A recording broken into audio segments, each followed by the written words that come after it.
Is this the 5-0? Which one is this? This is the 49. Ooh, perfect. 4-9. In honor of the 9th film by Quentin Tarantino. All right. Welcome to episode 49, the big 4-9. Are we going to make it to 50?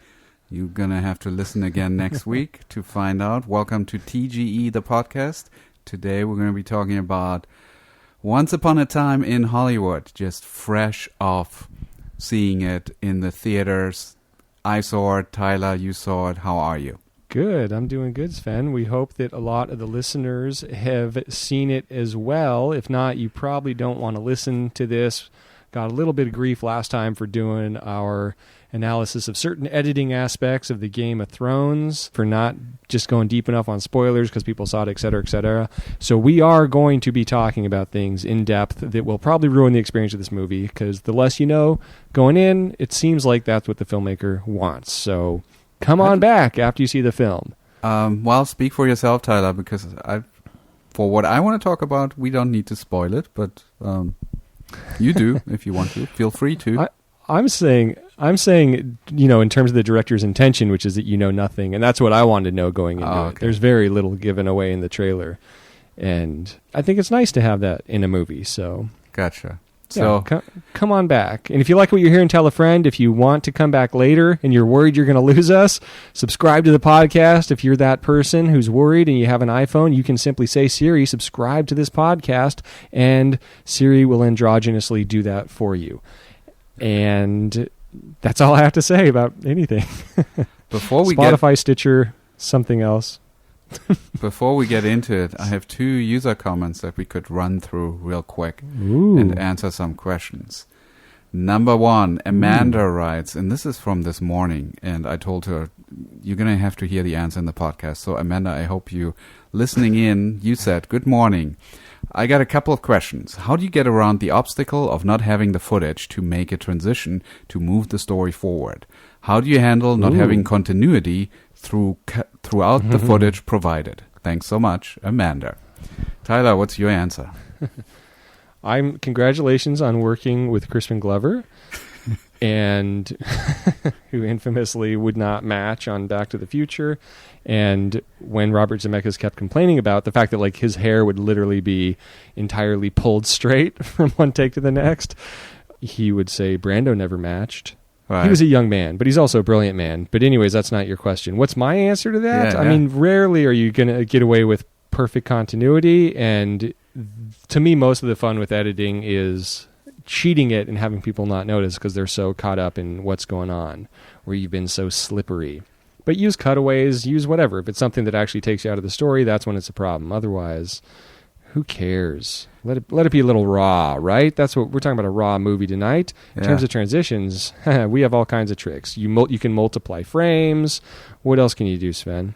Oh, you can flip them. Sometimes that works. Ooh. Oh, yeah, play forwards and backwards. You can cut on action. Like, you can hide almost any continuity issue by just cutting to a shot where immediately you are thrown into the energy through a body movement or something like that. That completely draws the attention of the viewer to that, as opposed to how did we get here? Ooh, Sven, what about using off-camera sound to justify a continuity error? There you go. You can do that. Like, oh, that's how that bottle got opened. I heard that can open off-camera. Yeah, it actually... I heard him undo his tie. I heard him pull his fucking hair out to the ends.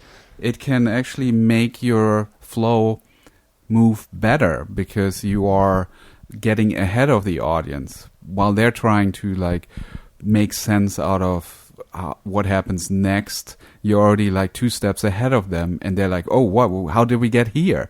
And so you can raise audience engagement if you cut in a way that you're always slightly ahead of them. And that also has to do with like jump cutting some stuff or just compressing time, that kind of thing. So, yeah, I wouldn't be too worried. I think Walter Murch is not too worried. If you read the book in the blink of an eye, I think it's like at the bottom of the list of what makes a cut that works. The number 1 thing is the emotion. Then it's like the motion. Story. story. The emotion, the story, the rhythm and pace are the top three. And then you have I believe it's the eye trace after that. Yeah. Where people are looking. 2D And then the space. three-dimensional space of the room is the last thing. And I guess that's 5, so we totally left something out. Yeah, which number means 6 is continuity. 10 years. No, because that's the continuity is the three-dimensional space of action, and then also, so that's where things are taking place in the set, and then the two-dimensional image, that's where you're looking from one frame to the next, and the screen direction.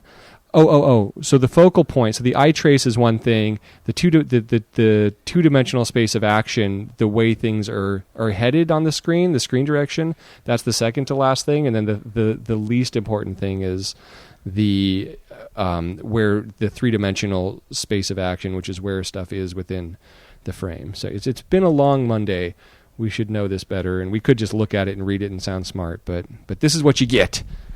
Yeah, and also I just this weekend saw a documentary about Jill Bilcock, the editor of Moulin Rouge and Romeo and Juliet, and the documentary was called Dancing the Invisible, and she made a point to really try and not ask for additional shots. She says there's always a way to cut a scene. There's always a solution in the editing usually. So very rarely does she ever ask for pickup shots to make something work.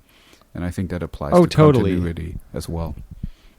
Yeah, and I'm working on a thing right now where, you just sit there and you go, okay, I'm glad you're happy, but I didn't really have the best, this just would have been so much easier with more stuff to work with, but I'm glad this has been made to work, and it pushes you to be creative. Exactly. It's just, sometimes not having the perfect shot is what makes it interesting, what makes you think out of the box and create something that hasn't been done before, and people are intrigued because they're like, oh, I didn't see this one coming. Yes, and I think that's Sven's one of his major powers, and it's just never mind not having the stuff, but from having suffered through that for so long with reality or whatever, when you get your hands on a drama, you're just finding things to exploit left and right that just bring a real editor's vision to the piece.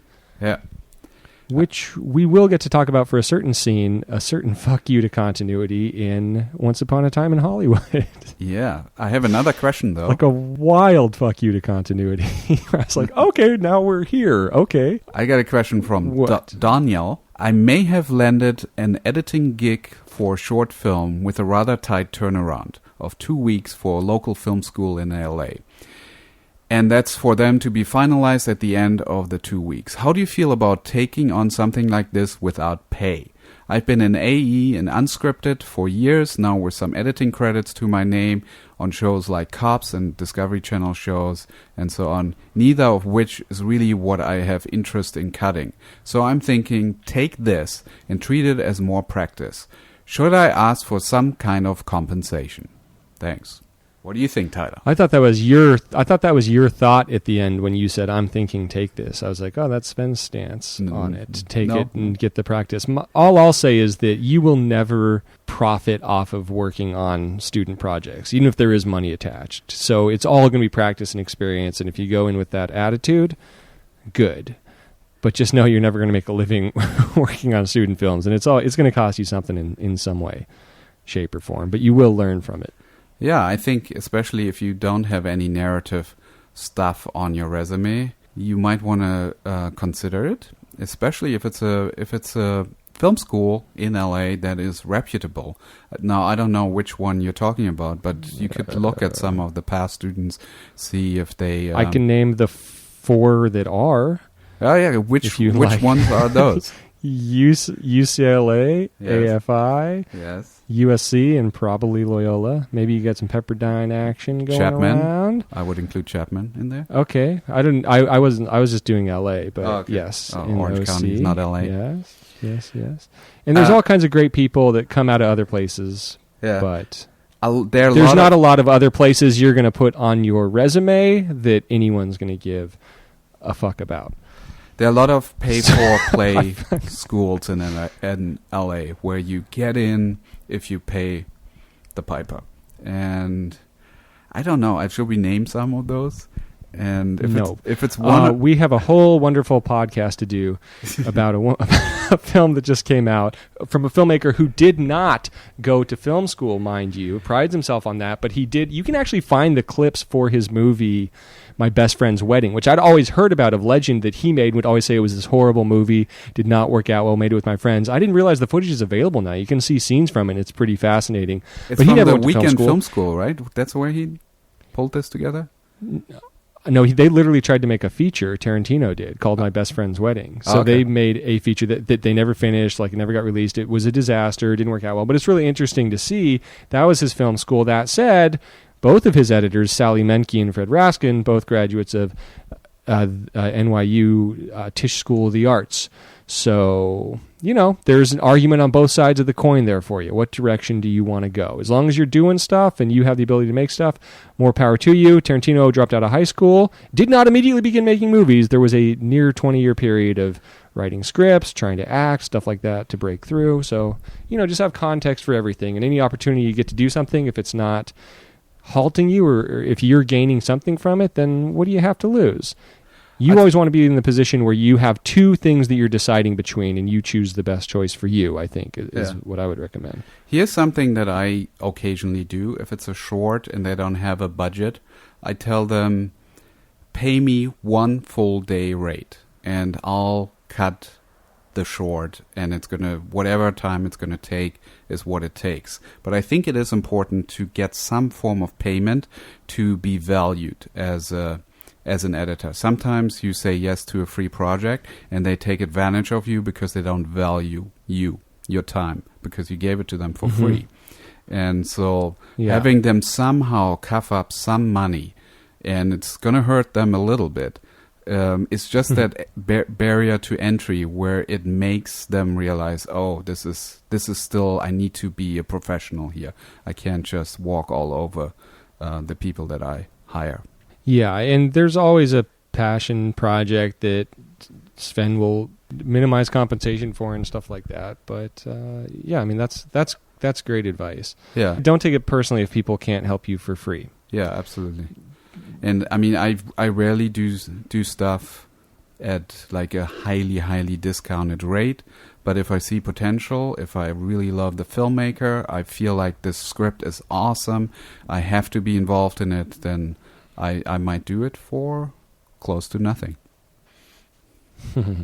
He made YouTube videos for nothing, and now look at him. For a long time.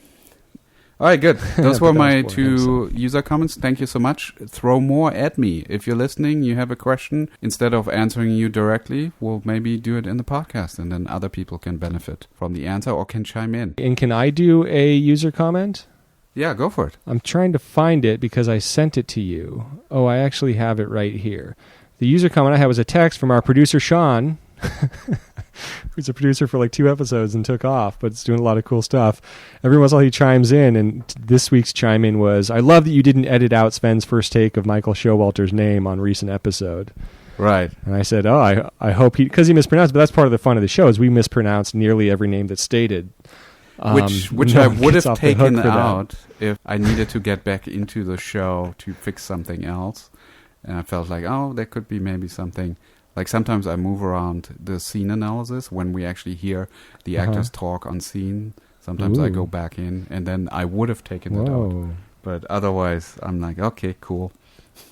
But also, he didn't realize how fantastically manipulated that moment was, because you actually said it wrong, and there was like a 2-minute gap where I had a mic issue where we couldn't hear me correcting you, so we had to wait for me to correct. So it was an edited moment that actually took some labor to put in to have that like authenticity. Wow.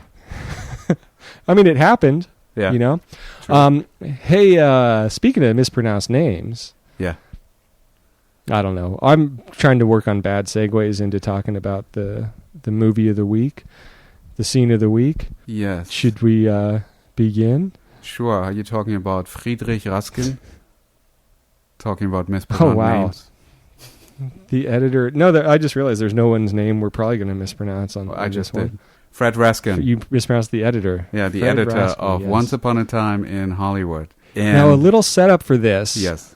I get a text from Sven that says, I'm going to see Once Upon a Time in Hollywood. And by the way, I'm being protective of the beginning of the episode and not giving away spoilers because this movie was fucking ruined for me. I don't know why I looked at a comment board just in terms of, I was looking at, there's a dog in the movie that won an award at the Cannes Film Festival, and I was like, oh, and as I scrolled up on the comment board, months ago, some fucking asshole said what the end of the movie was, the twist of the movie. And so that was months ago, and I was like, does that happen? Does it not? And then, of course, it became more and more apparent, but the way that it was phrased, it was still fresh to me.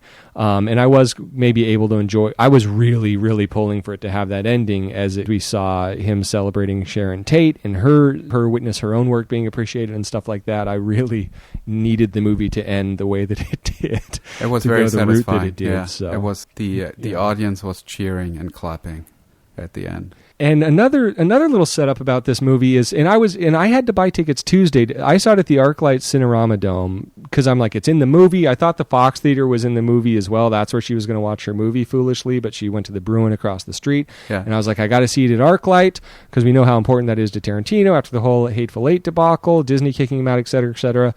Or I have to on the Dome, or I have to see it at the Fox Theater. And on Tuesday, the only tickets I could get were like Saturday morning. And I had an extra for a little while. Sven and I's friend Mario went with me. I should have just invited you. I didn't even think of it. And then you told me, hey, I'm going Sunday night. And I was like, oh, shit.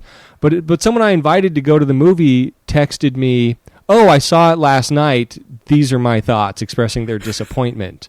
Oh, wow. In response to me inviting them to the fucking movie. So for some reason, and then everyone where I'm working on Thursday night saw it, and all day Friday just had to fucking have a back and forth. So I had the noise-canceling headphones going, focusing on the edit. It was quite the debacle to get there in one piece, Sven. So you didn't read the text, obviously. You deleted the text. No, I did. I couldn't not. It was like, sorry, I couldn't. Sorry, I saw it last night. I can't tell you how disappointed I was. It's like, what the fuck? Wow. Why go that direction? Like, it's one thing to say you really enjoyed it, and I do think that there are a lot of mixed reactions to the movie. I've seen a lot of disappointment and outrage about it. Yeah. So I was very curious what your experience was, Sven. I tried not to poison it for you at all. All right, you want to hear? Yes. Okay, good. It's going to take a minute. So my brother was in town. He's from China. He's German, but he works and lives in China. So we did the whole Hollywood Boulevard, going to the man's Chinese. Awesome.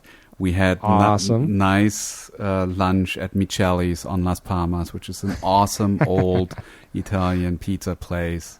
That's where I was when they shut the street down for the filming. They had all Hollywood shut down. Yeah, walked all the way great. down to the ArcLight. I had tickets for the 35mm screening that I got for 5 o'clock. Mm-hmm. So I didn't see the 70mm, Sunday. but I didn't even try because it was shot on 35, right? So what's the point? Why would you want to see it in 70mm? Fucking God. You'll tell me why, but I didn't feel the need. I was happy. But the Cinerama Dome... all right. Yeah, sure. That'll be for a different episode. Yeah, it's a different When screening we room. see Gemini Man. Yeah. No, Yeah, but it's a bigger screen. It was a great screening room. The way they introduced the movie was awesome. They made like a speech at the beginning, got the audience all hyped. No commercials, no intermission. I thought there would have been an intermission because it's 35, right? And it's a 2-hour, 40-minute film. They had to change roles, but they didn't. And so here's my thing. Did I like the movie? Absolutely. You understand they change roles all the time, right? Sorry. Anyways, Carrie, sorry. Yeah, I don't know. I thought 2 hours, 40 minutes, they can't. I guess they can. I mean, it's been a while. But for some reason, I thought somebody said they need to take an intermission to switch roles. Anyway. That's bullshit. Hateful Eight had an intermission, but they're constantly just switching reels during a movie. That's true. But also, It's like, true. Midsommar's in theaters now, and that thing's like three hours long. Well, that's what I thought Sorry. would happen. I was envisioning these huge IMAX roles that they're switching or so, but that didn't happen. Yeah. Anyway, so I loved the film. 70 millimeter. I can't believe that was 2 hours and 40 minutes. It felt to me like Mhm. barely 90 minutes. It was exciting. I think there's a lot of cool stuff we can talk about storytelling where it doesn't even matter who is the star, what's the production value, what are the special effects, like simple things that he's doing that a lot of filmmakers are not doing in terms of keeping us engaged the whole thing through. It's like you're just in suspense the whole time, trying to figure out what's going to happen next. So I personally feel after Pulp Fiction, this is probably my favorite. I agree with that. I think there's obviously like Pulp Fiction, Reservoir Dogs, Jackie Brown are all up there, and then the scripts he wrote, like True Romance.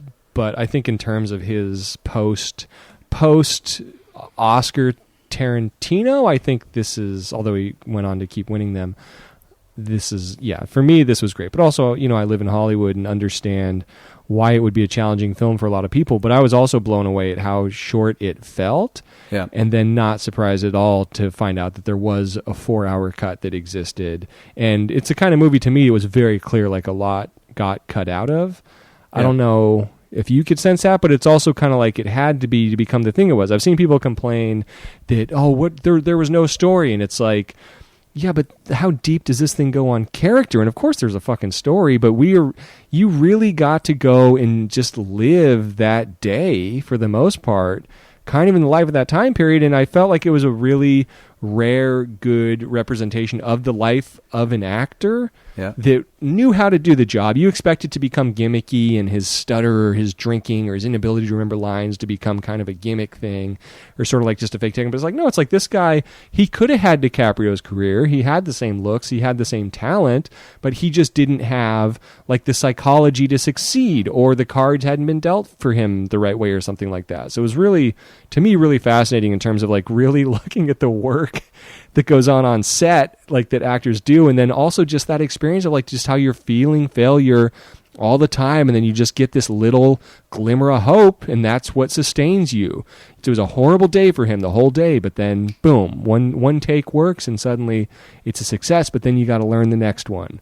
So I thought it was really well done. Yeah, and I mean, having read a little bit beforehand where people felt like it was indulgent, and it had to do possibly because Sally Menke wasn't editing this film, the late Sally Menke, and that Tarantino didn't have like the strong partner that would push back and make him be shorter. Which, I mean, there are some interviews where they both talk about that relationship where they have, where it's this tug of war to get the movie to the perfect length, and maybe there's a possibility that was missing here. It did not feel to me at all like this movie was indulgent or long. Well, I have a couple points on that. One, I think it was incredibly indulgent, but that's what I enjoyed about it. Yeah. Right? That was the fun, is he was fully like indulging. We watched like a 10-minute scene of Sharon Tate walking around watching her own movie. I mean, it was the most indulgent movie I've maybe ever seen, but that's what I liked about it, is he was making his dream movie. And was it really 10 minutes? He's one person. I don't know, but it wasn't a short. You know what I mean? It like you could do that scene in 40 seconds. It didn't feel like it. Yeah, exactly. I mean, we could time it out and stuff like that later, but never mind Sally Menke. That's a certain type of relationship. The real person that's no longer in the equation for him on this film is Harvey Scissorhands, as he's known, in terms of a strong personality pushing back on him, and Harvey Scissorhands, of course, being, sex offender Harvey Weinstein, and this is the first Weinstein movie since Pulp Fiction that Tarantino did. Right. So that's who I felt kind of like. There was definitely a feeling of, oh wow, he's really just this is Tarantino unfiltered, which we maybe saw a little bit on Death Proof, but yeah, that's just what I really liked about it. I guess I would go so far to say, but yeah, it felt like the lack of kind of the Weinstein press, which you can see in all those films, not just Tarantino's, is like The Master, anything he would come into the editing room on. And like Harvey Weinstein's the one who was like, Kill Bill's 2 movies. That wasn't the plan. They turned it into 2 movies. And this just, to me, more than any movie, felt like the beginning of a series that could go on forever, but also that's what I like about it. That's what makes it different than TV, is we have really strong characters. They're going to live on in a stronger way now because this story ended. Or if they came back, you did more, you could, but that might kind of weaken the strength of it. Yeah. So how do we make it specific? Are you ready to talk about some scenes and some editing, or is there some other things you want to touch upon first? Well, so it is a long movie. And it is a long movie that has very few events in it, that has very few heavy plot moments in it, maybe 2. Yeah. And the only point it started to lose me, where I was like, wow, he is just going here. Suddenly we snap into the easy breezy monologue. Okay. And it's like, yeah, you know what you're doing. Just him talking to that girl was the only part I was like, wow, he really is just not like this is what this movie is. And then suddenly you were just like fully sucked into it. The thing that I think that blew my mind most specifically in terms of the editing, one, you know, it's known that this originally had a 4-hour cut, and there were several people cut out of it, which you even see in the credits. Like Tim Roth was cut out of it. James Marsden was going to be in it.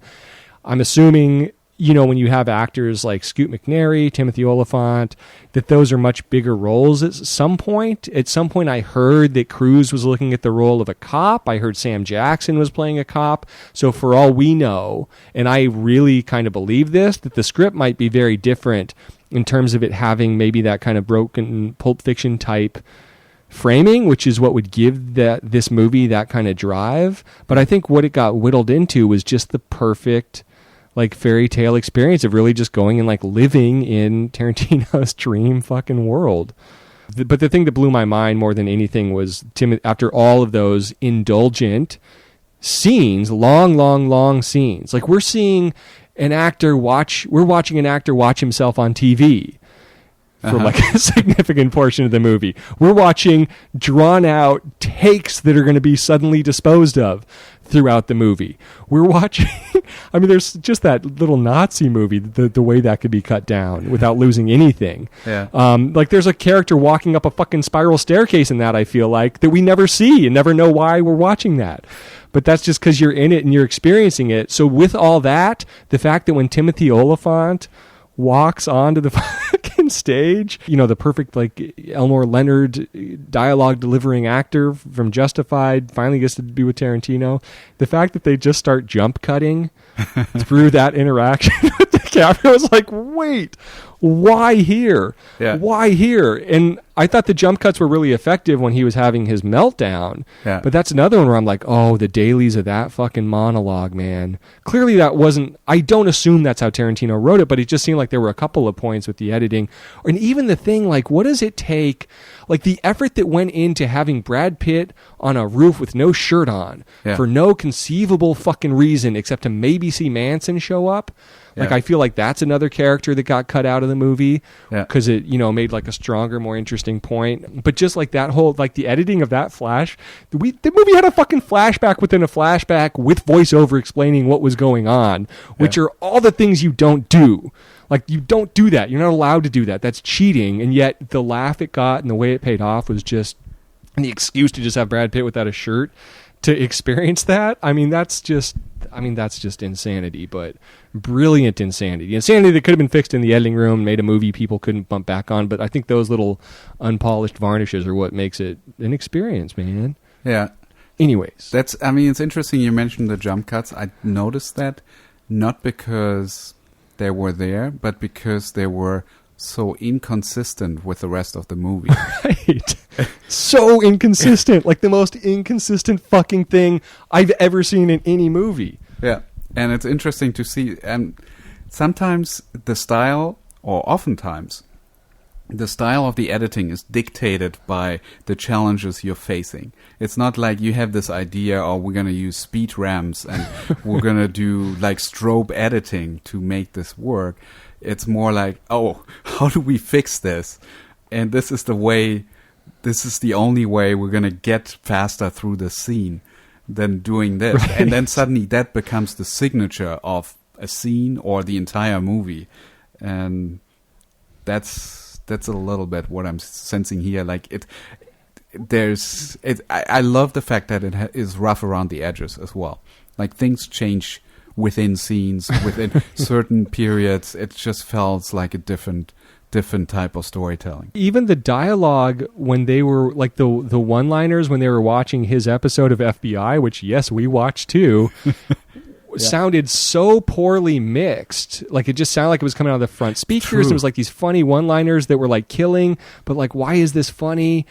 It's just like crazy. And honestly, the whole movie, especially that jump cut thing with Olyphant, which just seems like just a glaring error in a film that then has this, what must have been millions of dollars of special effects, seamlessly putting DiCaprio into Great Escape. Yeah. Even like failing miserably in this character at McQueen's job in a weird way. Like for me, that scene, I wasn't like, oh, he should have done that role. It was like, he will never be a star. That's that. And just for DiCaprio to kind of pull that off without it being drawing attention to, it was amazing. But my point was going to be that jump cut, like the whole movie kind of the way the flashbacks were done, everything screams to me, and I hope that we can prove this true someday, that the movie was cut on film. That's my theory. Okay. That this is the result of a movie edited in the style of the movies in the 70s. I mean, so even the credit sequence was so un-Tarantino. So you're saying it was cut on a flatbed? On a flatbed, yeah. Okay. They shot on film and they cut on film, and they didn't have the digital opportunities to make it neat and cute and draw little fucking boxes when someone calls someone a square. There was no snazzy, like the Tarantino title sequences. That's the indicator right there on this one, is there was nothing snazzy about this or cool or polished about this title sequence. It was just kind of like, okay, we had the wrong names on the wrong dude, and then it just kind of just slowly went. It wasn't like the titles weren't like in tunes with cuts. It wasn't amazing like Jackie Brown or like the Reservoir Dogs thing. It was just very Django Unchained. I mean, it was just kind of I mean, definitely, it was like a sloppy movie. It definitely felt like the opening sequence and all the stuff were opticals, which doesn't necessarily mean that the film had to be cut on a flatbed. You could cut it on an Avid, and then you just give the whole thing to the negative cutter, and then you order some opticals to be thrown in there. And that's what it looked like to me. But it'd be really cool to find out whether they did cut it on Avid or it just kind of or not. Yeah, it vibed restrictions. Like that's kind of the vibe the movie had, was that they were, and there's so many, but that's the thing, is all those great movies in the 70s that had those restrictions, just the stuff they were able to embrace and live with. I mean, it all kind of came from that. And that's kind of being lost now with everything having to be so neat and polished. And, we can trim this up, we can trim that. And that kind of goes back to the comment from Amanda, the question. It's like, fuck it. It doesn't. There's so many great fucking movies that are known. You're born after they're made, knowing and being told they're masterpieces, that are full of fucking flaws. Like I talk about, I mean, Love Story's not my favorite movie, but there's a chunk of that fucking movie that's out of focus. Like at the ice skating rink while the camera's dollying in. And sometimes I think those errors, and that's why I think the horror films of the 70s and 80s cannot be topped, because those errors, that dirty sound and stuff like that, I think is what makes it feel alive in a way. And like, oh shit, things can go wrong. People can get hurt. We can do a weird jump cut to Bruce Lee getting thrown into a fucking side of a car, and it's going to just totally cheat it and it's going to work, Yeah. That was awesome too. That's one of the examples where I feel like one of the big points I want to make is that the story is plausible yet surprising. And that moment with Bruce Lee felt ridiculous and plausible at the same time. And I love the way that it was resolved, where it had it started to do the beats of 3. So there's this, I'm not going to reveal the ending, but the idea is that Cliff, that's Brad Pitt, he gets into an argument with Bruce Lee, and they duke it out. They do like a fight. And which I theorize was the genesis of that scene, was that somewhere Tarantino read a quote of Bruce Lee saying that he could kick Muhammad Ali's ass. Right. And that was the genesis of that scene. Yes. That's right. That's what they were fighting about. And so round 1, Bruce Lee wins. Round 2, the stunt guy wins, and it's looking not really good for Bruce Lee. So I'm thinking, oh my God, is he actually gonna have Cliff beat Bruce Lee's ass in this movie? How is he gonna resolve this? And then the way it just unfolds is just completely surprising, yet totally plausible, and makes for the most rewarding possible outcome of a scene like this, which I think was really, really awesome. Yeah, it lets you also kind of think back of like, oh, that is how you kind of cop out of that, is that he knew what move was, he kind of cheated to beat Bruce Lee the second go, right? So you kind of have that, but then also the fact that this guy is being set up as this human fucking cannon or whatever who can do anything, who can jump onto roofs, like whatever. You're expecting the battle royale of fucking battle royales at the end of that, and all he does is punch a woman in the face with a heavy can and beat another woman to death. Oh, wow. There's no, insane martial arts thing. He kind of gets beat. He gets stabbed in the leg, and then a dog does all the hard work. So that was I was expecting some his stuntman abilities to be a big part of that finale based on the spoiler that I received, but And no, you just sir. gave him away. Oh yeah, I said I would. People can put it together. Yeah. Very cool. So plausible yet Often told you. surprising is a big one.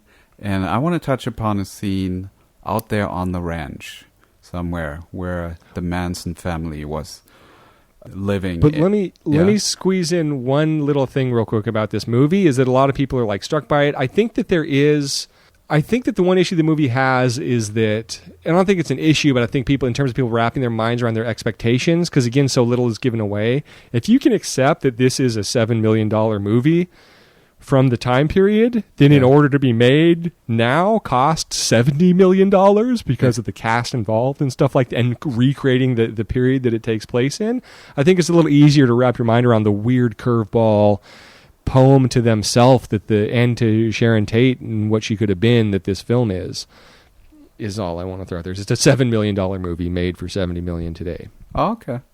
Right. More spoilers. So anyway, we have this ranch, and Cliff drives out there because he picked up one of the girls from the Manson family and is giving her a ride back there. Turns out he is friends with the owner of the ranch because they shot there back then. George Spahn, the real life character with the real ranch that they really lived on. Yeah. And if you're interested to see another movie that has literally the same set, amazingly, you can check out Charlie Says from the director of American Psycho that just came out a few months ago. Yeah. It's actually from the women's perspective that committed the murders. Yeah. So he's arriving there, he's talking to some of the people that are living there, and he gets continuously more suspicious about what possibly could have happened to the ranch owner. And as we are seeing this unfold, we cut to the inside of the sort of the main building, and it's completely occupied by all the cult members of the Manson clan. And Charles Manson, he's not anywhere to be seen. He's like somewhere on a trip somewhere, which is interesting, right? Is there only one scene where we see him at the beginning, or do we ever see him? I'm not sure. We definitely see Manson, and that's something that is to be talked about, the meaning of not seeing him. He walked. That's the whole reason that Pitt was on the roof of the house to see Manson arrive and go over there. But like in the trailer, there's a close-up of him. But yeah, that's him. That's why they have all those creepy shots. And the weird thing about this movie is that like Kurta Music, who does the music for this podcast, was at a bar a month or two ago, surrounded in Chicago, and a group of people did not know who Charles Manson was. So that's a weird context too. For people that don't know the details of this thing, like what the fuck is that ride? That's what we'd be interested in hearing some feedback on. If you never even knew who Manson was and saw this movie because you liked Titanic, let us know what you thought. Yeah, and then there's the version where you kind of know what happened, but you don't know the details. Like, I didn't know about the ranch at all, so I wasn't sure whether this is grounded in reality or not. Oh, yeah. I know people that have been like, but so were these guys really her neighbor? And it's like, Yeah, exactly. No. Roman Polanski, is that real? Was he really married to? Yes. And yes. He was. So, Sorry. I was like that's the one detail. He's like, fuck it, I'm putting Polanski in, all right? I don't give a shit. Okay? I mean, it's such an unimportant little nugget in the film, right? But everybody talks about it's Polanski funny that all the they kind time. of shit on him. Yeah, but he was the shit. Like, he was the biggest director at that time. And then it's all about the tragedy of the way their lives went after that. I mean, you kind of have to just factor that trauma and the trauma of surviving the Holocaust. Yeah, I didn't know any his of life that. went a certain direction after that. Yeah. I had no clue. I had no clue that Quincy Jones was supposed to be there at the night when the murder happened, and he just happened to not show up.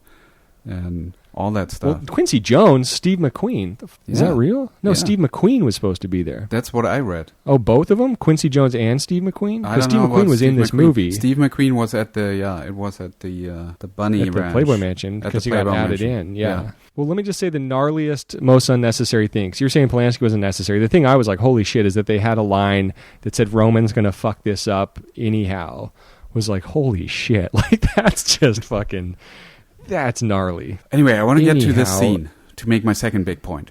We're cutting inside the house several times. Cliff is standing outside in the ranch talking to some of the girls and one of the guys. And sort of the tribe leader there, she's like Mama Bear. She keeps saying, just keep me updated what's going on out there and let me know if he walks towards the house. And so we cut back to them talking a little bit more. Cliff gets more suspicious and he starts asking questions. And eventually he's going to say, they tell him, well, the owner, George, I think was his name, he's taking a nap. You can't see him right now. And he eventually says, well, I'm going to have to find out for myself. I'm going to just make sure. And then he walks up there and they all start leaving the house.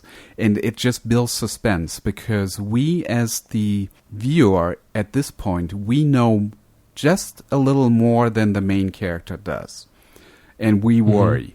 We start to like, what are they doing? Yeah. What is their plan? How they're going to react to the fact that our main guy is walking in there and he's going to find out. And at this point, we're basically convinced that George is dead, right? That's what you thought? And we haven't seen Manson anywhere. And No. I knew he wasn't dead because I knew the real story, but my concern, and also knew that like Bruce Dern was playing him, but also the Okay. fact Insights. that Burt Reynolds was supposed to and did the table read and then passed away. It was going to be his final role. Oh, that's But- why. I saw somewhere that Burt Reynolds is in the movie. And I was looking for him Yeah. the whole time. This is a murderous cult Yeah. that he's walking into that was known for hiding cars and threatening to kill people, actually killed people. Like, who knows what could happen to this fucking guy out there? You Yeah. know, and Manson's nowhere to be seen. The bad guy's off the ranch in this total Western of a scene.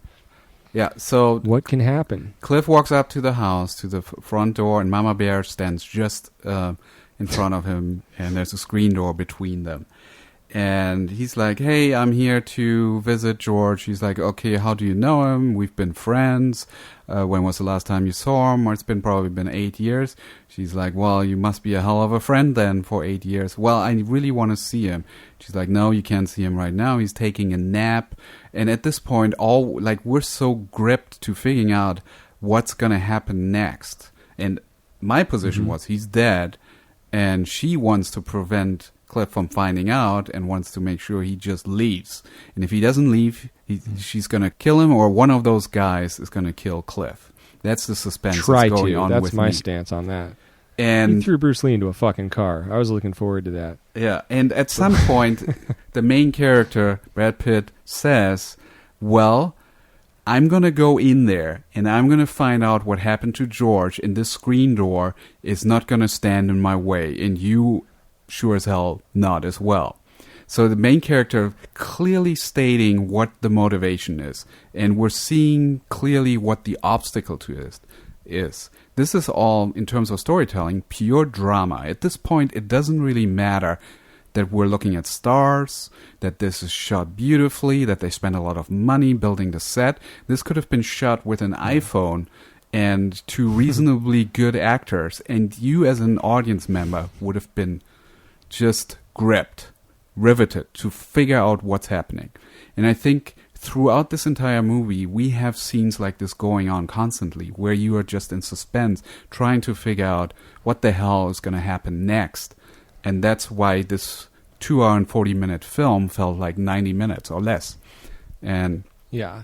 that's a big takeaway from me. It's Quentin Tarantino is a brilliant storyteller that is able to create interesting situations where it doesn't really matter who's playing the parts. All that matters is what is the obstacle, what is the dialogue that's going to reveal how this is going to unfold.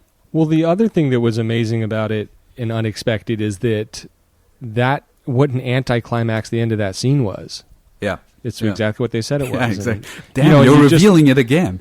Well, I told you I fucking would. That's what we're here. That's what's happening on this podcast. But then, more importantly, to the point is that if you look at this movie as being entirely about character, then you and all about setting up the legend of Rick Dalton, like whatever. It's just a love story of these two, a stunt man, one of Tarantino's favorite archetypes, and then like a Hollywood actor. That scene is all about Cliff Booth and learning who he is. Now, let me ask you a question. Sure. So I had to think about this. Why do you think he went to that ranch from the get-go? Okay, well, in the moment, I didn't really know where he's going. So for me, it was set up in a way that the moment he decided to, why did he decide to drive that girl there? Right. Well, I think for me there was a setup. That's the third time that he's meeting that girl, and twice he had to turn her down to give her a ride because he was going in the wrong direction. And so for me, at the beginning, this was like, well, I'm kind of heading that way, or I have time anyway. I need to kill time. So now I'm going to have some fun with her. And it turned into like she's trying to, like she comes onto him and he's actually reacting differently than what I thought would happen with that scene. And and then it turns out that he's like casually revealing that he actually's been to that ranch before, that they've shot there before. Maybe it was set up before even, that the cowboy show with Leo was up there, but I didn't remember the Spawn Ranch. That's for sure.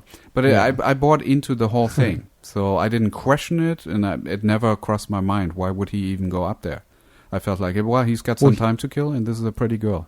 Well, let me take it a step further. Why do you think he was checking her out right at the start of the movie when he saw that group walking? Well, because she was pretty, and she was flirting with him.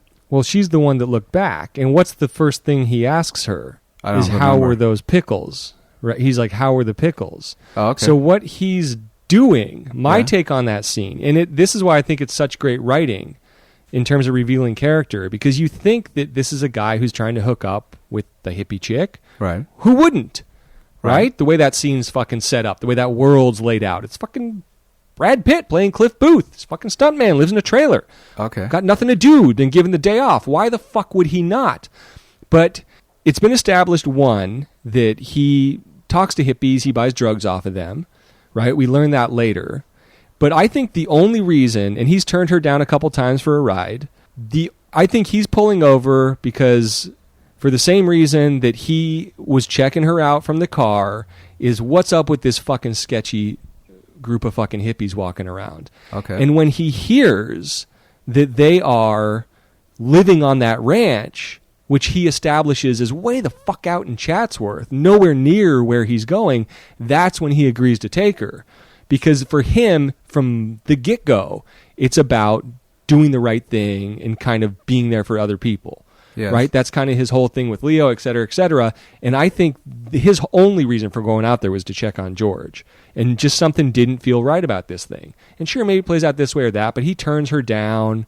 I just think that's the whole reason he was there. And the whole reason he was, I think I said this, checking him out in the first place, is it's like, what's up with these fucking hippies? And then that's why he wants to know, like, did you eat those pickles? He knows they're dumpster divers, right? Like, that was just my take on it. And then I think the thing that finalizes all of that, and when he's walking out and she says, you need to get out of here. And he's like, way ahead of you. He's been ahead of her this whole time.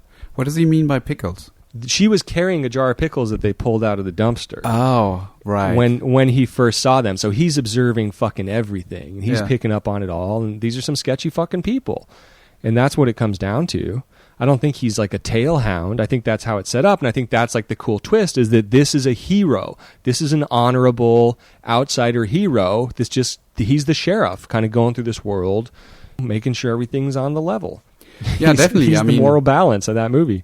That definitely was revealed then in the car, right? He didn't do what we thought he would do. But the Chatsworth and the ranch, that came up only the third time, right? When they actually had a conversation. This is not something he knew prior to her walking up to the car. But I think he pulled over to talk to her. He bought drugs off another girl. I don't think he was trying to pick a chick up. I think he was just seeing what the deal was, and that would have gone no further. Maybe if she was going on his way, that's a different thing, but his whole reason for going that far out of the way was... I definitely thought that he was going to take her for a ride. That was my anticipation, the way Yeah. it was set up. Now, it'd be interesting to find out when she actually talks about the ranch. Was it in the car or was it outside the car? No, it's before she gets in. That's why he gives her a ride, because she's like, it's in Chatsworth, and it's like, what the fuck are you doing out there? And then he's like, oh, Spawn Movie Ranch? Okay, and then she's like, yes. And he's like, so you and a bunch of friends are living on Spawn Movie Ranch. then it would be And she interesting says, to yeah. see how that was cut. Like she says it, and then do we cut to a close-up? Is there some indication of that's what's forming the decision? I mean, none of that I remember. I don't but think it the could movie be in the needs it. scene. I don't. Yeah, but I think the movie didn't need that stuff. But I think that subtext is there. And when he's walking out and he says "way ahead of you," it's like, yeah, he was there for that reason, to check on George. And he's not going to say, "Hey, I'm going to go up there and check on him." And he's playing it nice. He'll play it nice. They get the best. Everyone gets the benefit of the doubt from him, but at the end of the day, he's going into that house, and he knows he's going to a weird situation. He doesn't get a weapon or anything like that. And then the nice thing about how this whole scene then fits into the bigger picture of the film is that even though it's an episode and it kind of closes a chapter there, it completely sets up the rest of the movie in terms of how this is going to come down. It motivates a lot of the stuff that's happening later. Right. And there's a very important editing thing I want to touch on with you for a second. I mean, one, I think that this whole... again, I have a theory that there was a framing device in this movie. There were cops involved. I have a theory that it could have been a movie that had a broken timeline that would have been really engaging, could have started with the end, being asked about something that happened up on Cielo Drive, the violence and stuff like that, because I was kind of hinted to. And then we have this, like, fucking Kurt Russell's doing narration. The craziest thing about this movie is that towards the end, a narrator... Yeah, I Exactly. didn't even connect that's Kurt Russell. That's awesome. Towards the end of this movie, a narrator explains that they have a bond deeper than brothers. Like, that's how that connection... Like, it's like, well, no, the movie's supposed to do that fucking work. Yeah. You have a narrator come in and explain that they're actually friends, because I don't... You know what I mean? Yeah. I wasn't clear on that, like, through the whole fucking film. But... couple things. One, not using parallel action during the fight scene at the end. Like, the amount of times they could have gone to Leo in the pool. Yeah. And, like, the restraint it took not to do that. Yeah. Fucking, noise canceling headphones on. Like, I think that's fascinating. And also the use of whooshes. Sven's favorite tool. And there Okay. were some cheap ass whoosh sounds in that movie to establish every time we saw, the street sign, any sign of danger, there would always be like the heavy bassy whoosh, Yeah. which was, Well, they used it well because it wasn't apparent to me. I didn't even notice it. ooh. But it would fit for a Tarantino movie, right? We've seen that in Kill Bill, probably. No, but this was like just like a casual, like one of the street sign. It was Cielo Drive, or again pronouncing things wrong. Wherever Sharon Tate lived, Yeah. there was like a dready whoosh sound. It was very kind of playfully heavy-handed. And what do you think it means for Manson not to be in this movie? Yeah, my theory is that a lot of people have a problem with him basing this fictitious story on a true event that's quite horrible. And I don't know if he thought about this at all, but I think it makes it less of a big deal for me because it's not directly dealing with Manson. It makes it... I knew fairly little about the incident before I saw the movie. Now I read up on it to really Right. get a full grasp of the entire story, and then I made the connections and I connected the dots more, like how the other players are very well grounded in reality. But it felt to me like these could have been even more so fictitious characters. They could have been, I didn't think they would really be living on a ranch. They could be living somewhere in the Hollywood Hills and hide out there. I didn't have any of this information. But I think by not making it specifically about Charles Manson as a character, like if he would have a fighting scene with him, it makes it a little bit more okay to go in that direction. It could have been a little bit more out of taste. That's well, wait, my take let me on explain this though. Yeah. So in real life, Charles Manson ordered, in order to start a race war, Right. these literal people that they fought at the end Yes. and fucking killed, spoiler, those people went to Sharon Tate's house, killed pregnant Sharon Tate and her friends, including Jay Sebring, Some that Folger. Emil Hirsch played. Yeah. All four people that were there. 2 nights later did the same fucking thing to 2 other people because they were sloppy the first time, so Charlie wanted it done. He tied them up himself the second time. So they have fundamentally altered history, but also Charles Manson served a life sentence for this as the fucking person responsible for it, for ordering his cult members to do this. Yeah. So what does it mean in this fantasy where the actual people don't get to go on to commit the next murder? They don't commit the first murder because they commit one home invasion and get fucking killed. What does it mean for Manson in the way that Hitler was fucking taken off the table in Inglourious Bastards? What does it mean for Manson not to get... Why can't this movie have Cliff go back up to the ranch and kill the fuck out of Manson? Like, why does Manson get off scot-free? Like, what's the statement in that? Yeah, I mean, it's... I don't know the answer to that question.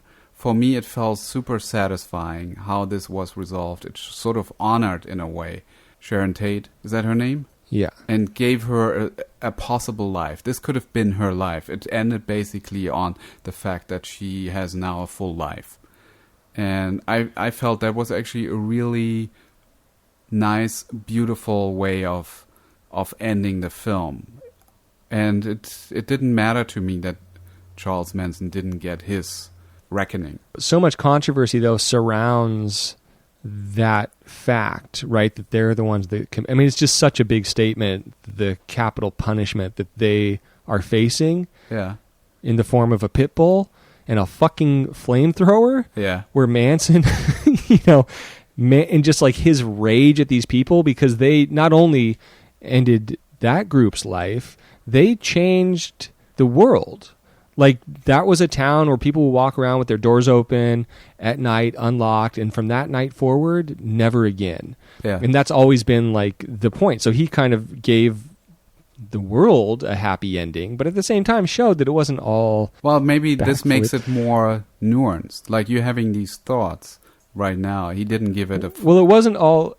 I guess what I'm saying is he showed it wasn't all happy times for everybody, for all those characters living that life. Like, Rick Dalton didn't have a great, great, great life, but then was able to. Like, everyone was kind of able to have a great life because of this, and I think in a fucked up way, Manson was too, right? There probably weren't any more murders committed after the guy from the Cowboy TV show blowtorched one of his followers. Yeah.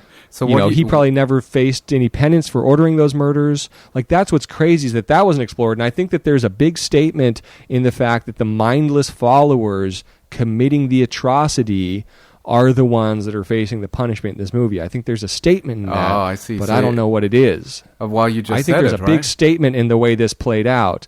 Well, sure. But I just think that he's doing a lot more. I don't think he's mindlessly... I mean, this is a guy that...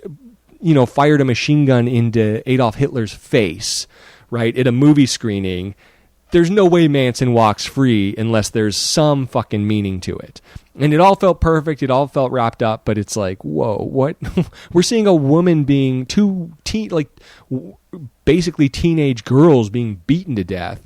What's the meaning in that when this creepy fuck gets to walk off? Well, you answered your own question. Does it mean sequel? Does he just want a sequel? Is it a pilot? I don't understand. Or is there a meaning to it? Well, I think you're hinting at the meaning. I don't think it's the sequel. No, I don't know. Idea. I really haven't figured it out, but I have an opinion. But you're not stating it up front. You're just hinting at it. I'm just saying these are the pieces I've gathered. Okay. These are the archetypes.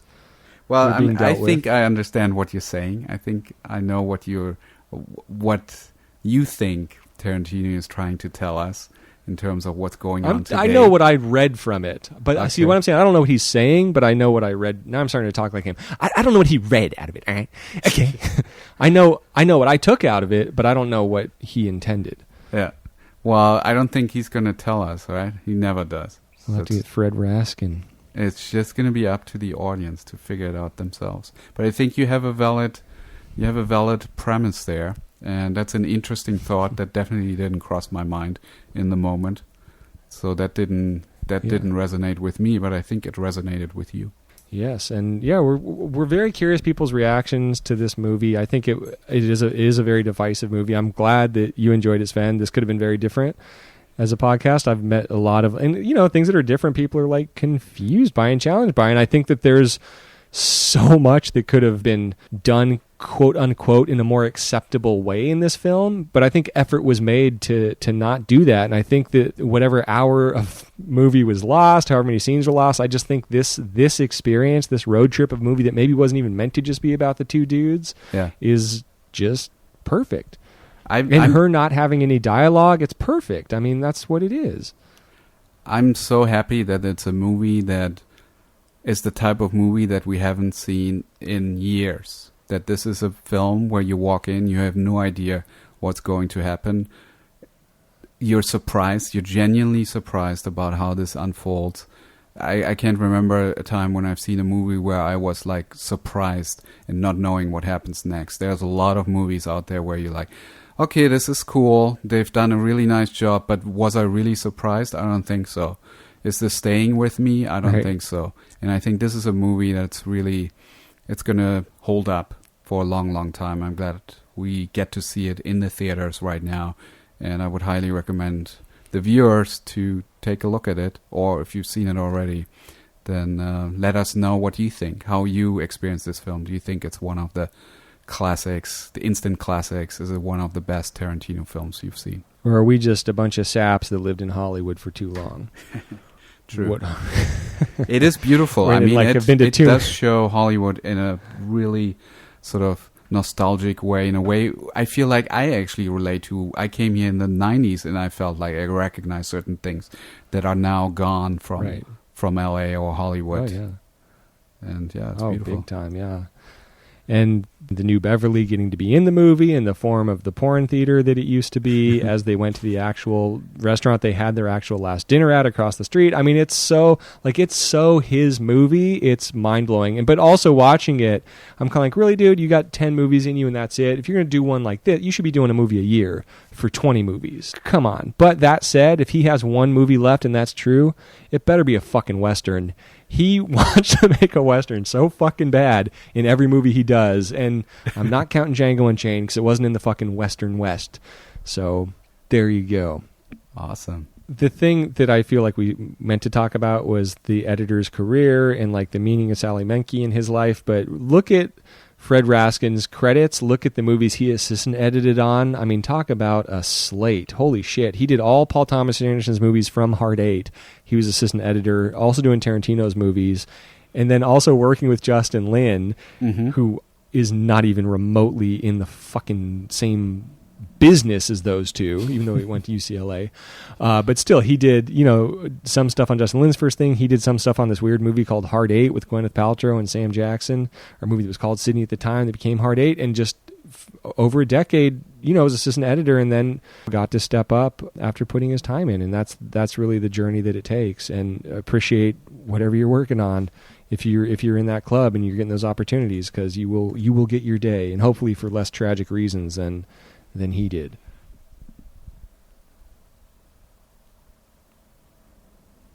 Anyways. I was going to say nice, but it wasn't the right moment to say nice, so I opted not to say anything.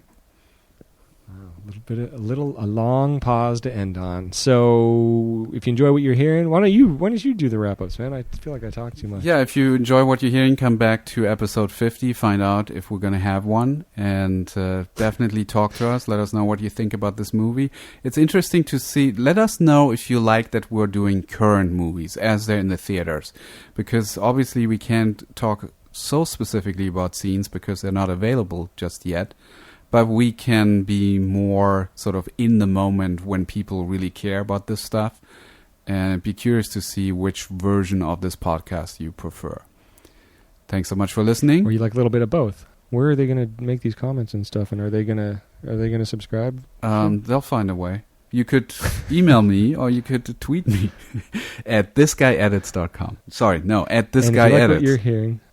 And if you like what you're hearing, subscribe to the podcast. Let a friend know if you have a friend that saw the movie, has an opinion about it, hates, especially if they fucking hated this movie, have them listen to the show, and then we want to hear from them. Very cool. As Sven always says, happy editing.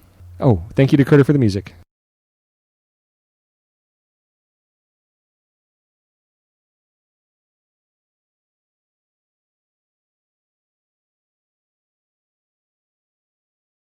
He was an assistant editor on Tromeo and Juliet. Is that a typo?